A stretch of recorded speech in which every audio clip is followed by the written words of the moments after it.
Quand il est question de messe, on peut parler de ce mode de présence particulier, un mode de présence parmi d'autres, qu'est la liturgie. Quand le Christ dit par exemple « Prenez et mangez, ceci est mon corps », on parle dans la théologie chrétienne de présence réelle. La présence réelle de l'être est aussi là, dans le pain partagé. Ce n'est pas par hasard que le Christ choisit le moment d'un repas, d'un partage de paroles, mais aussi de vie quotidienne, de pain et de vin. Dans ce partage, Dieu est présent, l'amour est présent. Lorsqu'on partage un repas, il y a de l'amour qui circule, à condition que l'amour soit présent. Le repas peut donc être un lieu de présence. Il faut tout de même se rappeler le symbolisme du pain et du vin, du corps et du sang, quand le Christ dit « Prenez et mangez, ceci est mon corps, ceci est mon sang ». Le corps, dans la tradition ancienne, c'est la pratique, la mise en chair de l'information. Prenez le pain, c'est mon corps, mettez en pratique ce que moi-même j'ai pratiqué, que cela soit votre nourriture. Le vin et le sang, dans la tradition hébraïque, c'est la contemplation. Il s'agit d'assimiler la pratique, la connaissance, la contemplation du Christ. Faites ce que j'ai fait, entrez dans la contemplation qui a été la mienne. Nourrissez-vous de cela.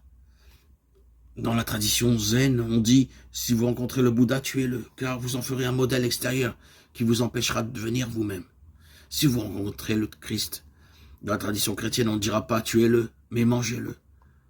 C'est-à-dire, arrêtez de faire de lui un être extérieur. Faites-en votre nourriture, votre vie.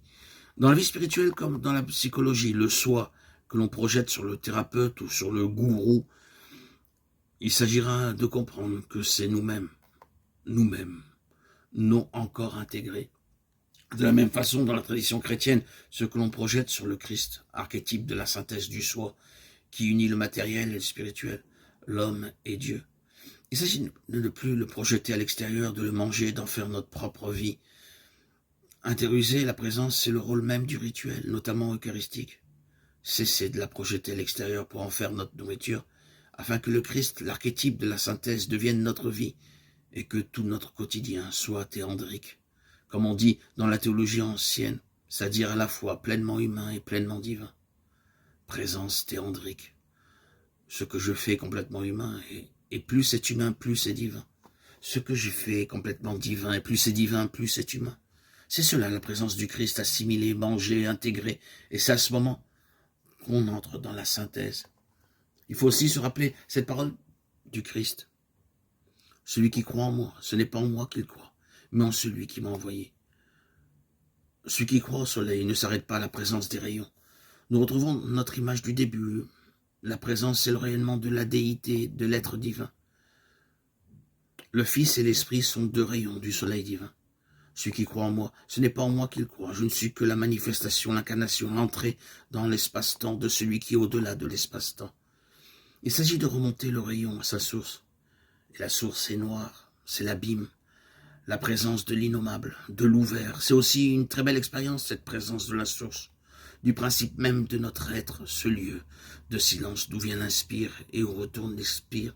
C'est en suivant notre souffle, en allant au bout de notre souffle, à chaque expire, que nous pouvons y entrer. Là, il y a un abîme silencieux, ce qui est une bonne métaphore de cette présence abyssale de ce blanc.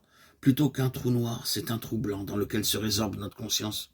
Là, il n'y a plus de conscience, on ne peut donc plus en parler. Il y a en nous cette présence de l'ouvert, de l'inconnu, présence de l'être qui manque. Ce n'est pas l'être qui rayonne, qui se manifeste.